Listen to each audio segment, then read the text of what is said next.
Hello friends, welcome to my YouTube channel Rajveer education academy. आज हम पढ़ेंगे चैप्टर 8 त्रिकोणमितीय। और इस चैप्टर के क्वेश्चन को सॉल्व करने से पहले हम इसके बेसिक कॉन्सेप्ट को समझेंगे। तो यहाँ पर त्रि का मतलब होता है तीन, त्रि मतलब तीन कोण, और मिति का मतलब होता है मापना, तीन कोण को मापना। और हमारे पास जो तीन कोण होते हैं वो त्रिभुज में होते हैं। तो हम इस चैप्टर में त्रिभुज की तीन भुजाओं के बारे में अध्ययन करेंगे। हमारे पास जो त्रिभुज है एक समकोण त्रिभुज है। और समकोण त्रिभुज का मतलब क्या होता है कि जो बी कोण है ये 90 डिग्री का होता है, और वह कोण जो 90 डिग्री का वो समकोण कहलाता है। और इस 90 डिग्री के सामने वाली जो भुजा है ये AC, ये हमारी कर्ण कहलाती है। और ए के सामने वाली जो भुजा है ये BC, ये हमारी लंब कहलाएगी। और ये AB हमारी आधार कहलाएगी। और ये एक समकोण त्रिभुज है और इसमें तीन भुजाएं हैं। और इन तीन भुजाओं से हम 6 अनुपात बनाएंगे, मतलब इस तीन भुजाओं से 6 अनुपात बनते हैं। तो पहला अनुपात है हमारे पास लंब अनुपात कर्ण। ये जो दो बिंदु है ये अनुपात को दर्शाती है। और हम अनुपात को बटे में लिखेंगे यहाँ पर, और सभी अनुपातों को हम बटे में लिखेंगे। तो हमारे पास पहला अनुपात आ जाएगा लंब बटे कर्ण।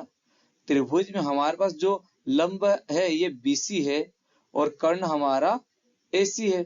तो यहाँ हम लंब बटे कर्ण को लिख देंगे BC बटे AC। और लंब बटे कर्ण को हम एक पर्टिकुलर नाम दे देंगे साइन A। और यहाँ A का मतलब होता है कि हमारे पास जो त्रिभुज में A है इसके सामने वाली जो भुजा है BC, ये हमारी लंब होगी। यदि हम इस A के प्लेस पे C पुट कर दे और इस त्रिभुज में C हमारे पास यहाँ पर है, तो इस C के कारण ये जो AB भुजा है ये हमारी लंब हो जाएगी और ये BC आधार हो जाएगी। इसलिए यहाँ पर डिपेंड करता है इस मान पर कि त्रिभुज में लंब क्या होगा। यदि A पुट करते हैं तो ये लंब होगा, और यदि यहाँ पर C पुट किया गया है तो हमारा लंब ये AB कहलाएगा। तो हमारे पास पहला अनुपात आ गया लंब बटे कर्ण, जिससे हम एक पर्टिकुलर नाम साइन A देते हैं। अब हमारे पास दूसरा अनुपात है आधार बटे कर्ण। हमने एक बार लंब बटे कर्ण ले लिया, अब दूसरा अनुपात हमने ले लिया आधार बटे कर्ण। और अनुपात को हम बटे में लिखते हैं, इसलिए यहाँ पर हमने लिख दिया आधार बटे कर्ण। आधार का मान है हमारे पास यहाँ पर AB, क्योंकि हमने यहाँ पे भी A लिखा है और A के सामने वाली भुजा लंब होगी, तो ये हमारी आधार होगी। तो आधार हमारा AB है और कर्ण हमारा AC है। तो यहाँ पर हम पुट कर देंगे आधार, मतलब यहाँ पर आधार बटे कर्ण को लिख देंगे हम AB बटे AC। और आधार बटे कर्ण को भी हम पर्टिकुलर एक नाम दे देंगे कोस A। अब हमारे पास तीसरा अनुपात है लंब बटे आधार। हमने एक बार लंब बटे कर्ण लिख दिया, एक बार आधार बटे कर्ण लिख दिया। अब हमने यहाँ पर लिखा है लंब बटे आधार। तो यहाँ लंब बटे आधार का मतलब है कि लंब हमारा यहाँ पर BC है और आधार हमारा AB है। तो हम लंब बटे आधार को लिख देंगे BC बटे AB। और इस लंब बटे आधार को हम एक पर्टिकुलर नाम दे दिया tan A। अब हमारे पास चौथा अनुपात आ जाएगा कर्ण बटे लंब। एक बार हमने लंब बटे कर्ण लिखा है, मतलब लंब अनुपात कर्ण किया। अब हम कर्ण अनुपात लंब कर देंगे और अनुपात को हम बटे में लिखेंगे। तो लिखते हैं तो यहाँ पर कर्ण बटे लंब आ जाएगा। और कर्ण हमारा AC है और लंब हमारा BC है, तो हमने कर्ण बटे लंब को AC बटे BC कर दिया है। और कर्ण बटे लंब को हमने एक पर्टिकुलर नाम दे दिया कोसेक A। और कोसेक A जस्ट अपोजिट होता है साइन A का। मतलब हमारे पास साइन A का मान है लंब बटे कर्ण। यदि हम इसका उल्टा कर दे, कर्ण को ऊपर लिख दे और लंब को नीचे कर दे, तो ये हमारा कोसेक A कहलाएगा। हम क्योंकि यहाँ लंब बटे कर्ण है और यहाँ पर कर्ण बटे लंब है, तो ये साइन A का उल्टा कोसेक होता है। अब हमारे पास पांचवा अनुपात आ जाएगा कर्ण बटे आधार। यहाँ पर हमने इसका जस्ट अपोजिट कर दिया है।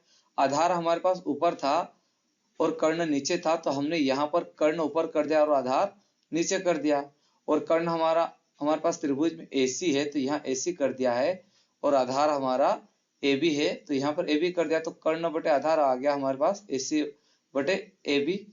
और कर्ण बटे आधार को हमने एक पर्टिकुलर नाम दे दिया सेक ए, और जो सेक ए होता है ये हमारे कोस ए का जस्ट अपोजिट होता है, और कोस ए का मान आधार बटे कर्ण है तो हमने सेक ए का मान कर्ण बटे आधार लिख दिया। अब हमारे पास छठा अनुपात है आधार बटे लंब। हमने आधार बटे लंब का अनुपात ले लिया और उस अनुपात को हम बटे में लिखते हैं, तो हमने यहाँ बटे में कर दिया आधार बटे लंब।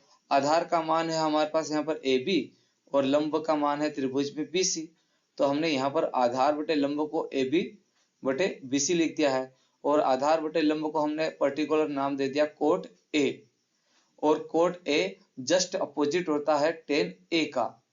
मतलब टेन ए का मान है यहाँ पर लंब बटे आधार, मतलब लंब हमारा यहाँ पर ऊपर लिखा है और आधार नीचे लिखा है, तो कोट में आधार ऊपर आ जाएगा और लंब नीचे आ जाएगा। हमें इस त्रिभुज के तीन अनुपातों को याद रखना है, साइन ए, कोस ए और टेन ए। मतलब साइन ए यदि याद हो गया तो साइन ए का जस्ट अपोजिट कोसेक ए होता है, कोस ए का अपोजिट सेक ए होता है, और टेन ए का अपोजिट कोट ए होता है। इसलिए हमें ये तीन अनुपात याद रखना है, और इन तीन अनुपातों को याद करने के लिए हमारे पास एक इजी ट्रिक मेथड होती है, लाल बटे कक्का। मतलब यहाँ पर लंब बटे कर्ण, मतलब एल का मतलब होता है लंब और के का मतलब होता है कर्ण, और ये लंब बटे कर्ण साइन को दर्शाता है, और यहाँ साइन ए मतलब लंब बटे कर्ण है, इसलिए हमने यहाँ पर लंब बटे कर्ण कर दिया। ये ए आधार को दर्शाता है और के कर्ण को, और आधार बटे कर्ण ये कोस को दर्शाता है, तो यहाँ आधार का मतलब हो जाएगा ए और कर्ण का मतलब हो जाएगा के, तो हमारा कोस ए आ जाएगा आधार बटे कर्ण। और तीसरा है हमारे पास यहाँ लंब बटे ए, मतलब एल बटे ए, एल लंब को दर्शाता है और ए आधार को, तो लंब बटे आधार हो जाएगा, और ये दर्शाता है टेन को, तो यहाँ हमारे पास आ जाएगा टेन ए बराबर लंब बटे आधार। तो हम इस लाल बटे कक्का से इन तीन अनुपातों को याद कर सकते हैं। पहला अनुपात दर्शाता है मतलब साइन को, दूसरा अनुपात दर्शाएगा कोस को, और तीसरा अनुपात दर्शाएगा टेन को, और यदि ये तीन याद हो गए तो इनके अपोजिट ये होते हैं। अब हमारे पास प्रश्न में त्रिभुज की दो भुजाओं के मान दिए रहते हैं, हमें त्रिभुज की तीसरी भुजा ज्ञात करनी होती है। तो ये एक समकोण त्रिभुज है, और त्रिभुज की तीसरी भुजा ज्ञात करने के लिए हम पाइथागोरस प्रमेय का यूज करेंगे। और पाइथागोरस प्रमेय क्या होती है? पाइथागोरस प्रमेय होती है कर्ण का स्क्वायर बराबर आधार स्क्वायर प्लस लंब स्क्वायर। मतलब क्या पाइथागोरस प्रमेय का मतलब क्या होता है कि यदि हम कर्ण का स्क्वायर कर दे और आधार का स्क्वायर कर दे और प्लस कर दे लंब का स्क्वायर, मतलब हम आधार का स्क्वायर कर दे और लंब का स्क्वायर कर दे और इन दोनों को जोड़ दे, तो इन दोनों का मान कर्ण के स्क्वायर के बराबर होता है। तो हम यहाँ पर यदि हमारे पास त्रिभुज में कोई से भी दो वैल्यू दी हो, या कर्ण और आधार दिया हो तो हम लंब ज्ञात कर सकते हैं, आधार और लंब दिया हो तो हम कर्ण ज्ञात कर सकते हैं। मतलब इन तीन भुजाओं में यदि दो कोई सी भी भुजा दी गई हो तो हम तीसरी भुजा पाइथागोरस प्रमेय से ज्ञात कर सकते हैं। और ये पाइथागोरस प्रमेय समकोण त्रिभुज पर ही अप्लाई होती है, और हम इस चैप्टर में समकोण त्रिभुज के बारे में ही पढ़ेंगे। तो यह इसी कॉन्सेप्ट के साथ हम सारे क्वेश्चन को हल करेंगे। यदि यह कॉन्सेप्ट आपको अच्छे से समझ में आ गया हो तो हम सारे क्वेश्चन आसानी से हल कर सकते हैं। अब हम उदाहरण तीसरा हल करेंगे।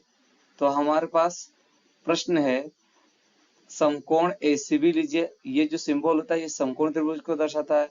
तो समकोण एसीबी लीजिए जिसका कोण सी समकोण है, जिसमें ए बी बराबर 29 इकाई, बी सी बराबर 21 इकाई और कोण ए बी सी बराबर थीटा है। तो निम्नलिखित के मान ज्ञात कीजिए।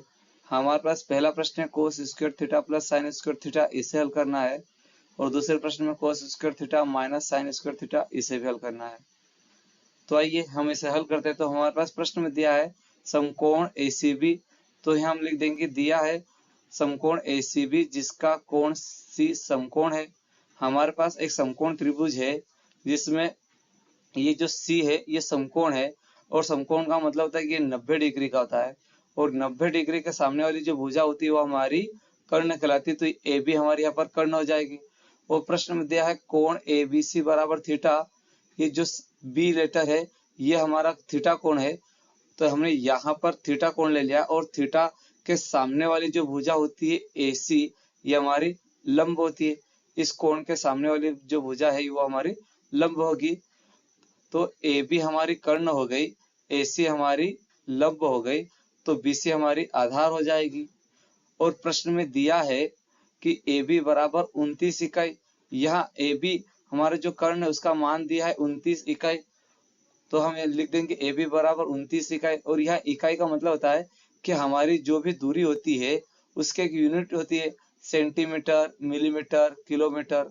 अब यहाँ पर कोई यूनिट नहीं दी है, इसलिए हम यूनिट के स्थान पर इकाई या मात्रक यूज करते, तो हम यहाँ पर इकाई लिखा है।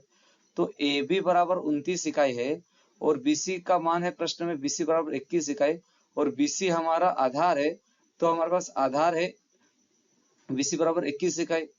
अब हमें समकोण त्रिभुज में लंब AC ज्ञात करना है और एक समकोण त्रिभुज है, इसलिए हम इस पर पाइथागोरस प्रमेय अप्लाई करेंगे। तो हमारे पास हम लिखेंगे समकोण त्रिभुज ACB में, तो हमारे पास पाइथागोरस प्रमेय से, तो पाइथागोरस प्रमेय होती है कर्ण स्क्वायर बराबर आधार का स्क्वायर प्लस लंब स्क्वायर। कर्ण हमारा यहाँ पर जो है वो AB है, आधार हमारा BC है और लंब हमारा AC है। और हमें लंब AC का मान ज्ञात करना है, तो हम यहाँ वैल्यू पुट कर देंगे। तो कर्ण के प्लेस पे हम पुट कर देंगे AB, तो यहाँ AB का स्क्वायर हो जाएगा बराबर का बराबर आधार हमारा त्रिभुज में दिया है BC, तो हम यहाँ पर आधार के प्लेस पे BC पुट कर देंगे, प्लस का प्लस कर देंगे और लंब हमारा AC है, तो यहाँ हम लंब के प्लेस पर AC पुट कर देंगे। अब हमें AC का मान ज्ञात करना है और AB और BC के मान दिए, तो हम वैल्यू पुट कर देंगे। AB हमारा कर्ण है जिसका मान दिया है 29, तो यहाँ पर 29 का स्क्वायर कर देंगे, बराबर का बराबर कर दिया। BC का मान है हमारे पास 21, तो 21 का स्क्वायर कर दिया, प्लस का प्लस। और AC को हमें मान ज्ञात करना है, तो AC स्क्वायर कर दिया।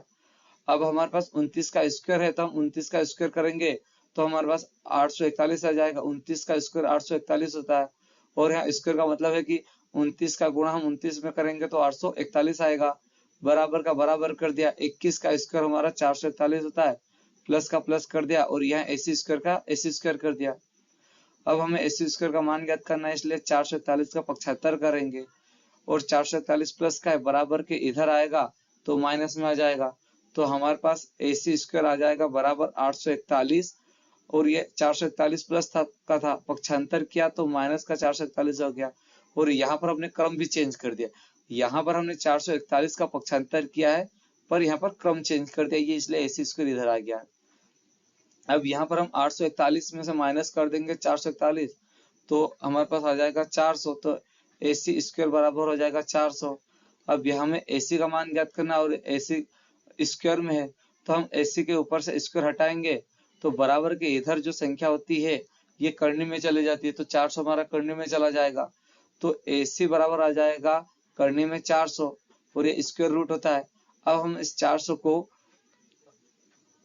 लिख देंगे AC बराबर कर्णी में 20 गुणित 20, मतलब ये 400 का हम दो संख्याओं में बराबर विभाजित कर देंगे तो 20 गुणित 20 होता है और 20 गुणित 20 करेंगे तो वापस 400 आ जाएगा। और ये स्क्वायर रूट है इसलिए इसमें 2 का जोड़ा बनना चाहिए, हमारे पास 20 का एक जोड़ा बन गया है, तो 20 का जब जोड़ा बनता है तो ये कर्णी से बाहर आ जाता है, तो AC बराबर आ जाएगा हमारा AC बराबर 20 इकाई। तो ये जो हमारा लंब है ये हमारा आ गया 20। अब हमें साइन थीटा और कोस थीटा का अनुपात ज्ञात करना है, तो साइन थीटा और कोस थीटा का अनुपात ज्ञात करने के लिए हमारे पास एक ट्रिक होती है लाल बटा कक्का। तो हमारे पास यहाँ L बटे कर्ण ये साइन को दर्शाता है और L का मतलब होता है लंब और K का मतलब होता है कर्ण, तो साइन थीटा आ जाएगा बराबर लंब बटे कर्ण। लंब हमारा त्रिभुज में AC है और AC का मान 20 है और कर्ण हमारा त्रिभुज में AB है और AB का मान 29 है, तो यहाँ पर हम AC बटे AB में वैल्यू पुट कर देंगे तो हमारे पास साइन थीटा बराबर आ जाएगा 20 बटे 29, क्योंकि यहाँ पर लंब का मान 20 है और कर्ण हमारा 29 है। अब हमें कोस थीटा ज्ञात करना है, तो कोस थीटा A बटे K हमारे कोस थीटा को दर्शाता है और A का मतलब होता है आधार और K का मतलब होता है कर्ण, तो हमारा कोस थीटा बराबर आ जाएगा आधार बटे कर्ण। आधार हमारा त्रिभुज में BC है तो यहाँ BC पुट कर देंगे और कर्ण हमारा AB है तो यहाँ और तो यहाँ हम कर्ण के प्लेस पर AB पुट कर देंगे। अब आधार का मान हमारे पास 21 दिया है और कर्ण हमारा 29 दिया है तो कोस थीटा बराबर आ जाएगा 21/29। अब हमारे पास जो पहला प्रश्न है, हमारे पास पहला प्रश्न है cos square theta plus sine square theta. अब यहाँ पर हम वैल्यू पुट कर देंगे। कोस थीटा का मान हमारे पास 21/29 है तो हम यहाँ पर 21/29 और कोस स्क्वायर है तो यहाँ पर हमने स्क्वायर कर दिया, प्लस का प्लस कर दिया। साइन स्क्वायर थीटा है तो साइन थीटा का मान हमारे पास 20/29 है और साइन यहाँ पर स्क्वायर है तो यह हम 20/29 का स्क्वायर कर देंगे। अब यहाँ हम इसे हल करेंगे तो 21 का स्क्वायर 441 होता है और 29 का स्क्वायर 841, प्लस का प्लस कर दिया। 20 का स्क्वायर हमारा 400 होगा और 29 का स्क्वायर 841 तो हमारे पास 441/841 आ गया, प्लस में 400/841 आ गया। अब हमारे पास भिन्न में संख्या आ गई है और भिन्न की संख्या को हल करने के लिए हम एलसीएम लेते हैं और यहाँ पर हमारे पास दोनों संख्याओं में हर इक्वल है इसलिए हम 841 एलसीएम ले लेंगे। तो यहाँ हमने 841 एलसीएम लिया, 841 से 841 में भाग दिया तो एक बार और एक का गुणा हमने 441 में किया तो 441, प्लस का प्लस कर दिया। यहाँ पे भी हमने 841 का भाग 841 में दिया तो एक बार और एक का गुणा हमने 400 में किया तो 400 आ गया। अब यहाँ 441 प्लस 400 कर देंगे तो हमारे पास 841/841 आ जाएगा। अब 841 से 841 कैंसिल हो जाएगा एक बार तो हमारे पास बराबर 1 आ जाएगा। ये हमारे पहले प्रश्न का आंसर हो गया। अब हमारे पास दूसरा प्रश्न था cos square theta minus sine square theta. अब यहाँ पर हम वैल्यू पुट कर देंगे। कोस स्क्वायर थीटा का मान है हमारे पास 21/29 और यहाँ पर स्क्वायर था हमने स्क्वायर कर दिया, माइनस का माइनस कर दिया। साइन थीटा का मान आया था हमारे पास 20/29 और यहाँ पर स्क्वायर है तो हमने यहाँ पे भी स्क्वायर कर दिया। अब 21 का स्क्वायर 441 होता है और 29 का स्क्वायर 841 तो यहाँ हम स्क्वायर कर देंगे तो 21 का स्क्वायर 441 कर दिया और 29 का स्क्वायर 841, माइनस का माइनस कर दिया। 20 का स्क्वायर 400 होता है तो 400 कर दिया और 29 का स्क्वायर 841 तो 841 कर दिया। अब यहाँ पर भी माइनस है, मतलब भिन्न में संख्या है और माइनस में है और भिन्न की संख्या को हल करने के लिए हम एलसीएम लेंगे और इन दोनों संख्याओं का हर इक्वल है तो यहाँ हमारे पास एलसीएम 841 आ जाएगा। तो हमने यहाँ पर 841 एलसीएम ले लिया। 841 से 841 में भाग देंगे तो एक बार और एक का गुणा हम अंश में 441 में करेंगे तो 441, माइनस का माइनस कर दिया। यहाँ पे भी 841 से 841 में भाग दिया तो एक बार और एक का गुणा 400 में किया तो 400 का 400। अब 441 माइनस 400 कर देंगे तो हमारे पास 41/841 है तो 41/841 आ गया। यह हमारे इस सेकंड प्रश्न का आंसर हो गया है और हमारा उत्तर हो गया। आई होप कि यह वीडियो आपको पसंद आया होगा। यदि यह मेरा वीडियो आपको पसंद आया हो तो प्लीज मेरे वीडियो को लाइक करें, सब्सक्राइब करें और शेयर करें। धन्यवाद।